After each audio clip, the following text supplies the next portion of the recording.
to my channel. It's your boy D Dyson. Furiosa, a MadMax saga.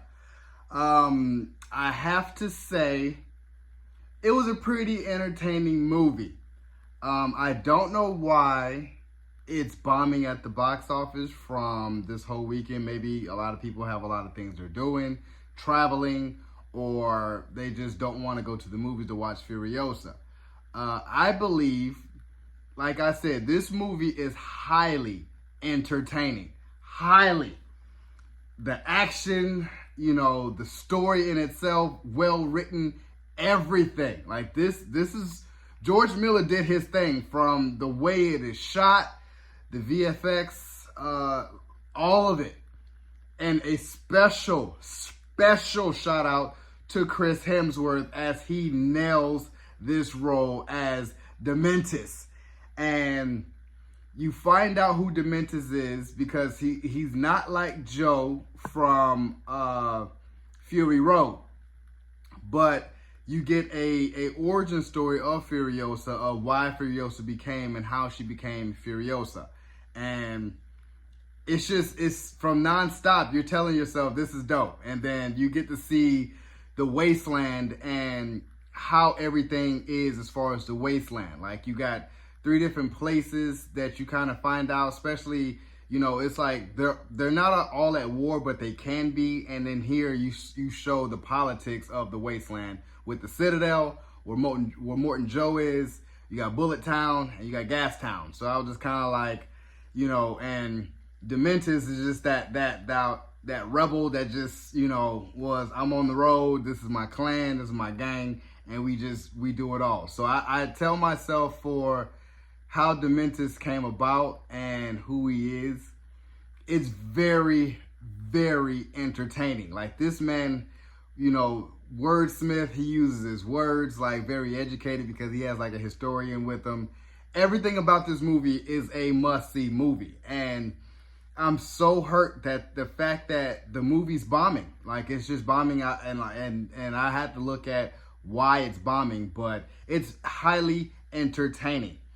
And AnyaTaylorJoy, and with other reviews, and you don't really see her for the first half of the movie. Like, you get the young Furiosa and just kind of building up to what AnyaTaylorJoy as Furiosa. You build up to that, and it's worth the wait to build up to becoming Furiosa.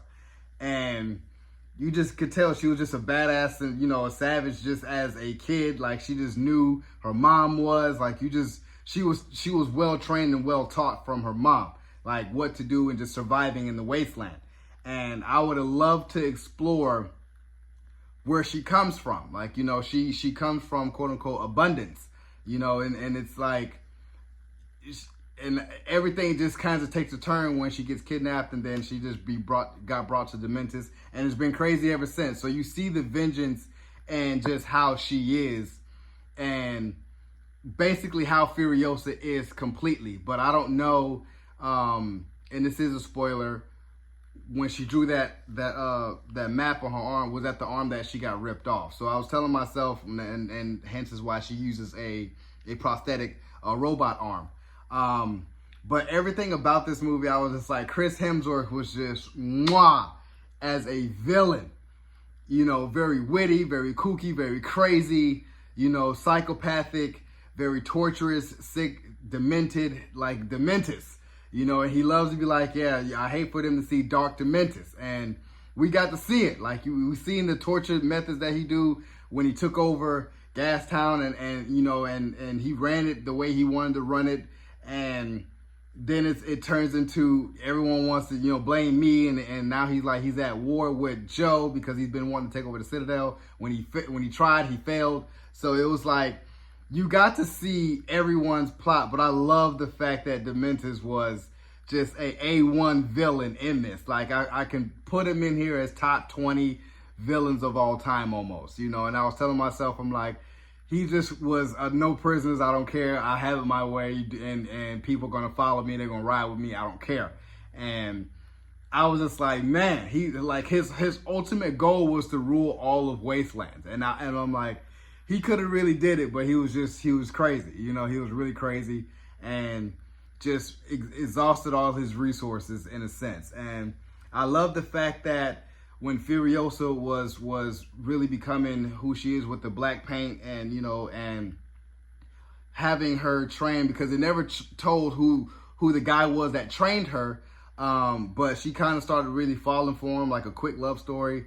And it was just like he trained her on all of his knowledge, because he saw, like, man, you got pinpoint accuracy. Like, he saw the savage, like, man, you could be a true savage. And he seen it was like she was really after Dementors. So she was just like, I will help you learn, tell you everything that I know for you to get your exact revenge and your vengeance. And she had that pure heart of gold, always wanting to help people that was really close to her. She always helped people that had a heart, so, because it's like I said, in the wasteland, you just run across a pure savagery, but she knows how to be, but she has a heart. And I love that. And I just told myself, I was just like, man, I need more. I would love a pure Mad Max movie now. Like, I would love a Tom Hardy Mad Max, of him being Mad Max. I would love that. Origin story or not, or how he got into Joe's hands. I would love to see an origin story of Mad Max. I know we got it with Mel Gibson, but Tom Hardy's Mad Max is something that I would love to see and push further, as far as, being Mad Max, and we can continue in the saga. I really give this movie a 8 out of 10. It was just, I thought it was very short, because like Fury Road was like just one contiguous shot almost, but this was just all over the place, with different places. I loved it though. It wasn't like all over the place, but it was just not one contiguous shot, but you had slow parts, you had fast parts, you had action sprinkled throughout. I really give this an 8 out of 10. This is a must watch and a good movie for Memorial Day weekend. So, you guys enjoyed my review of Furiosa, a Mad Max saga. Subscribe to my channel, post a comment down below, and like the video. It's your boy, D. Dyson. Peace.